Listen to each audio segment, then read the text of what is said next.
questa fusione di perdere il controllo pubblico sui beni che sono loro: acqua, gestione rifiuti, energia elettrica e riscaldamento. Noi stiamo promuovendo questo percorso democratico partecipato e un tavolo che non ha sigle di partito ma che invita comitati, associazioni e realtà che si battono sul territorio. Cosa vogliamo fare stasera? Stasera non vogliamo soltanto indignarci per i 2 milioni di buonuscita, per i 2 milioni di buonuscita De Sanctis. Stasera ci indigniamo per l'assenza della politica. Il 18 di giugno all'assemblea dei soci, gli azionisti pubblici di Iren, i sindaci del Partito Democratico, quando ho proposto come piccolo azionista di votare contro la politica delle remunerazioni, i sindaci si sono astenuti o hanno votato a favore, e questo i cittadini lo devono sapere. Oggi i politici non possono indignarsi quando 6 mesi fa hanno votato a favore di questo scandalo, di una decisione che fa vergogna.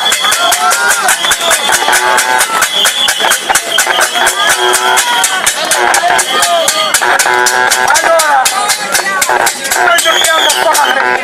noi dobbiamo fare pressione nei confronti dell'opinione pubblica e di questa politica per far sì che cose del genere non accadano più.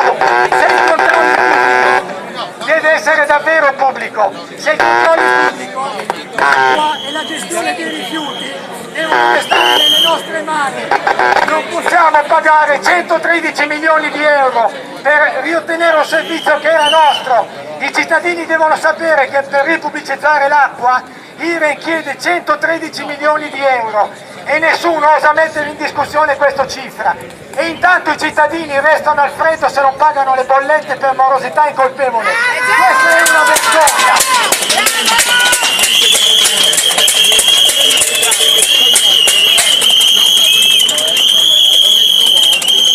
Questa sera vogliamo dare parola non soltanto ai comitati, alle associazioni che sono presenti, vogliamo dare parola anche ai cittadini, non soltanto della zona stazione che hanno avuto problemi. Questi cittadini meritano risposte, perché è un vero scandalo che si trovino al freddo e che si paghi una persona 2 milioni di euro.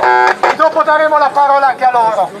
Comunque voglio dirvi una cosa, noi stiamo lavorando duramente per riportare l'acqua nelle mani pubbliche. Abbiamo chiesto un'azienda speciale, abbiamo chiesto un percorso trasparente, il Comitato Acqua sta lavorando attraverso il fondo, ma rischiamo, se si dovesse fare questa fusione, rischiamo di non vedere a compimento questo percorso che è fondamentale per riottenere quello che era già nostro. Quindi vi chiediamo stasera di iscrivervi alla mailing list di questo tavolo, perché voi cittadini che siete qui stasera, nonostante la pioggia, dovete sapere quelli che sono i rischi legati a quello che accadrà nei prossimi mesi. Il governo attraverso lo sblocca Italia ci vuole togliere quello che era nostro, favorire aggregazioni e fusioni.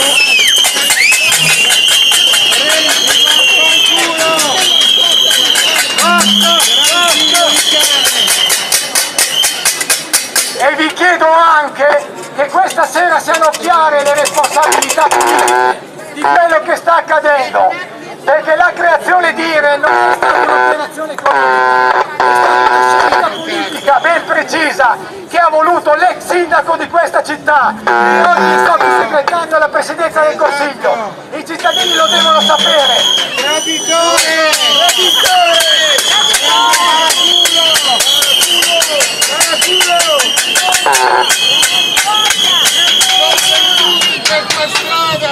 Per